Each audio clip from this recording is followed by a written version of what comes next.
For those of you just joining me for the first time, I'm Mickey Lee, your Negro with aptitude and host of the Blackboard. Welcome everybody to another special homeroom edition. This is where we keep things short and sweet, focusing on the announcements of the day and logging your attendance to make sure you are where you're supposed to be.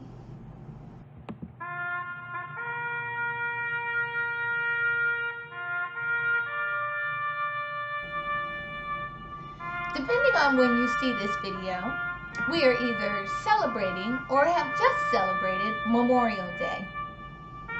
Though in recent years it has evolved to a little more than backyard barbecues and another day off, Memorial Day actually is a time to reflect and pause upon the more than 1 million American citizens who have given their lives for the freedom of this country.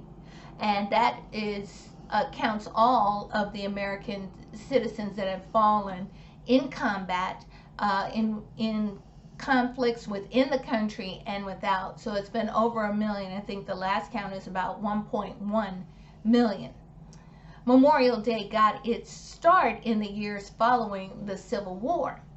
Now, there's a lot of dispute about how Memorial Day got started, and there's actually over 24 towns and cities that claim to be the birthplace of the Memorial Day festivities. Some people feel that it began as women's brigades in the North began to decorate the graves of the Union soldiers. Some say no, it was the women in the South celebrating the Confederate soldiers, and others feel that it was other groups of folks that got together and decided to celebrate all of the soldiers and to decorate all of the graves. The official place where Memorial Day is supposedly began is Waterloo, New York, but again, that's a disputed fact. One thing is for sure is that our freedom hasn't been free, and that it has cost over 1.1 million American lives.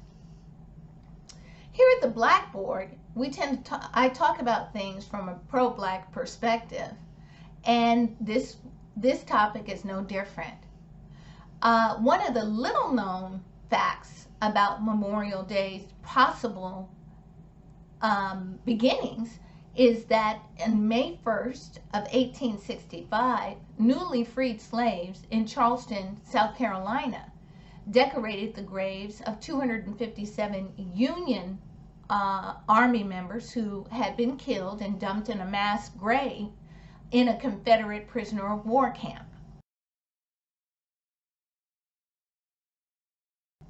So many actually feel the very first memorial, though it was held on May 1st and was thought of more along May Day, the very first memorial may have been those former slaves that buried 257 Union men in their own individual graves as a celebration marking a memorial and a thanksgiving for those fallen lives which helped to secure their freedom. Now, that's actually the topic that I want to discuss in this short and sweet homeroom.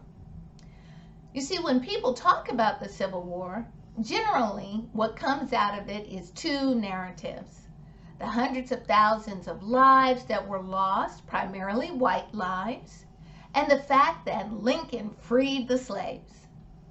By now, we should know that that is a false narrative. In fact, both are false narratives. But unfortunately, that is one narrative that keeps creeping up, especially now when you hear from the Republicans saying, "Hey guys, look, black folks, we're not so bad. Don't you remember? Lincoln freed the slaves." Well, that is untrue. Because first of all, what Lincoln signed was an Emancipation Proclamation whose jurisdiction was very limited. It really had no authority in the southern states. Secondly, and most importantly, nearly 200,000 black soldiers fought in the Civil War.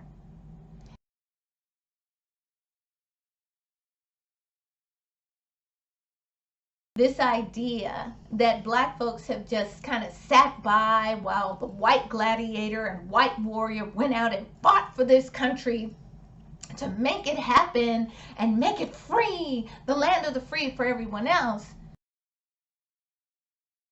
Of course, this simply isn't true.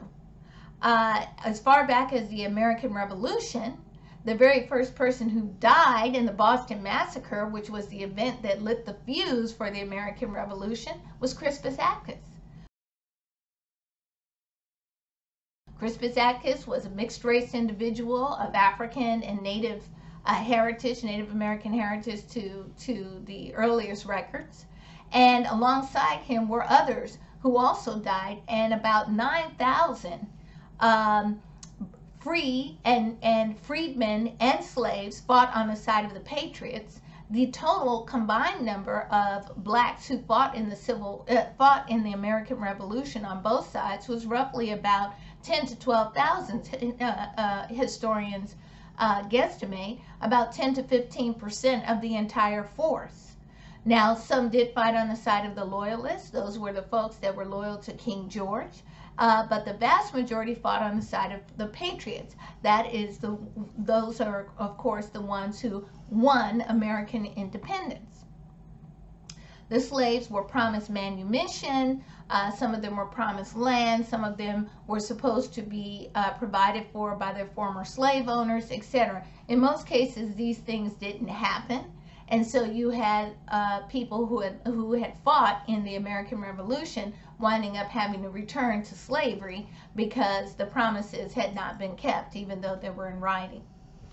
So all throughout America's existence, and even before its existence, black people have fought in armed conflict, both within this country and without. And I want to take a special moment here to note that not only did black men fight for America when they themselves were not free, black women fought as well. As early as the American Revolution and in the Civil War, black women were nurses, scouts, and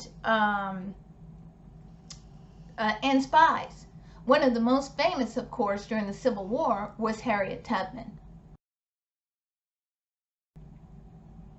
There has been no conflict, both on the American grounds or overseas, that black soldiers, both men and women, haven't died and fought for this country.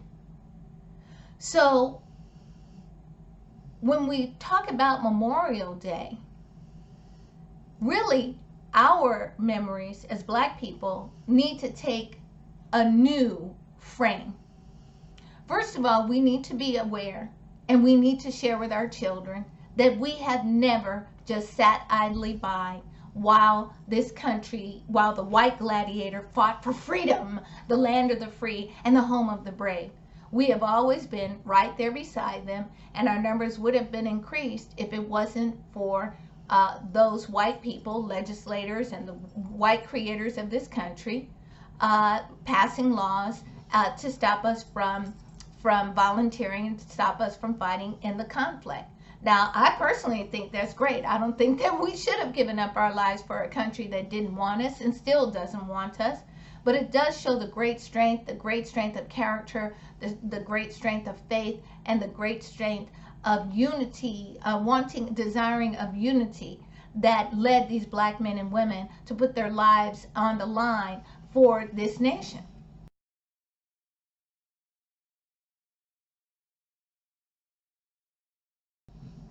So when I think about Memorial Day, I want us to remember three key things. Number one, this country would not exist without us. Many times we focus on the slave labor, and of course that is tantamount importance because, as I've said in other videos, many historians say that the only thing possibly greater than the value of the labor extracted from the slaves for free is possibly the land itself. But of course no one knows how valuable land is until you do something with it. What they are clear on, though, is that all of the immigrants in all of the industries combined, and all of the labor of those immigrants combined, through the turn of the last century, into the 1900s, did not equal the labor extracted from all the slaves. So number one, this country would not exist without us. And while the slave labor is one issue, other issues are about our contributions include military aid, which from the American Revolution, if you talk about the battle at Bunker Hill, if you talk about Concord, if you talk about Lexington, if you talk about any of the major battles, black men were there.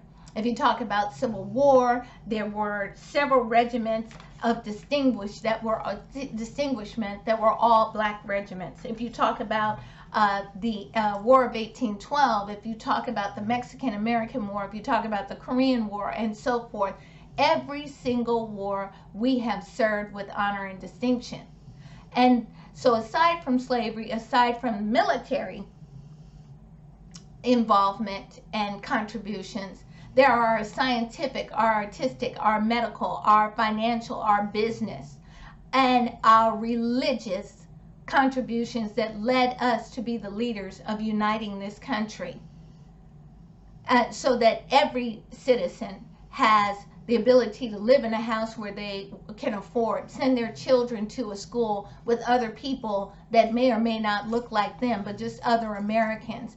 An American has the right to compete for a job based on their skills versus being excluded because of their skin color. They have the right to gain medical attention, again, based on their need medically, instead of being excluded based on their skin color. They have the right to walk down the street without worrying about whether they will have to step off the sidewalk because a white person is approaching.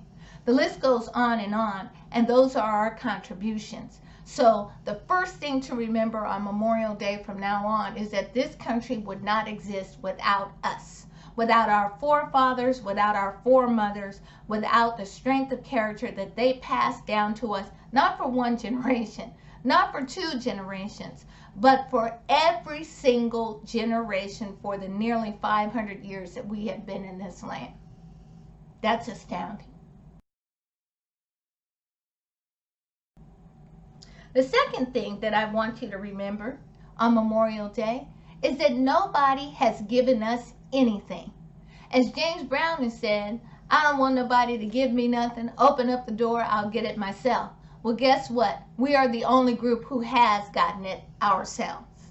Now, I know in recent years, this has all been, you're either going to see the Hollywood images of the white gladiator, or now it's going to be immigrationized, where everything was a contribution and creation of an immigrant.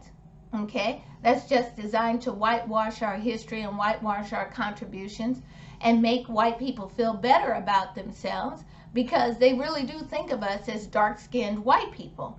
And what does that mean for them to think of us as dark-skinned white people? Well, it means that they think we would do to them what they would do to them if they had done to them what they did to us. Think about that. But of course, we're not dark-skinned white people. We are black people. And we're not Africans anymore. We're black people. Entirely different value system, entirely different thought process, entirely different experience with this reality. Okay?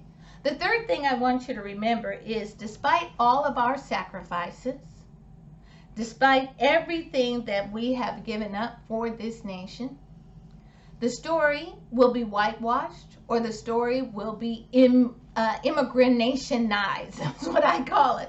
Immigrant-nized, okay?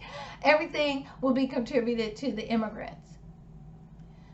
So what that means for us as black folks is that we need to stop looking at these people to value us. We need to stop looking at these people to ever appreciate our contributions. And we need to lift our sights much higher to the person who made us, to the person who does remember our sacrifices, to the person to whom all of our shed blood means something. And that person is Jesus Christ. Now, we love not worshiping Jesus because he is depicted in some pictures as having blonde hair and blue eyed. Well, you're just falling to a trick of Satan, who is keeping you in the mindset about what our unfortunate white brothers have pushed, an image that our unfortunate white brothers have pushed, rather than picking up your Bible and finding about Jesus himself for yourself. When I pray to the Lord God Almighty and to Jesus, and I thank him for the gift of his son Jesus, and I call on Jesus' name, I don't have an image of anybody in mind. It's a spirit and it's a force that is to guide me safely from this fleshly life, from this earthly life, to one in which my spirit will reside forever. So we need to stop looking to these folks to validate us, and we need to look higher and return our sights to the God who made us, to whom all of our sacrifices matter, to whom all of our shed blood matters, to whom we should be devoting our memories and learning about him and finding out about him while we have time. So what should Memorial Day mean to Black folks? It should mean a time of remembrance of what a great people we are and what a great God who made us. Remember your dignity, Black people, and stay Black anyway. Seeing and hearing, please subscribe, then hit the bell so that you will be notified of each new lesson. My plan is to increase the frequency quite a bit. If you love us, Black people, please share these videos as well. Our people are spending too much time on the Kardashians, basketball, baseball, Hollywood, ex-wives, lovers, all of that crap. Too much time on FaceTime, Facebook, tweeting, twerking, and trying to conform to this twisted world when we were never meant to be permanent here. Tell them to spend some time with me in class, being educated and empowered for eternity.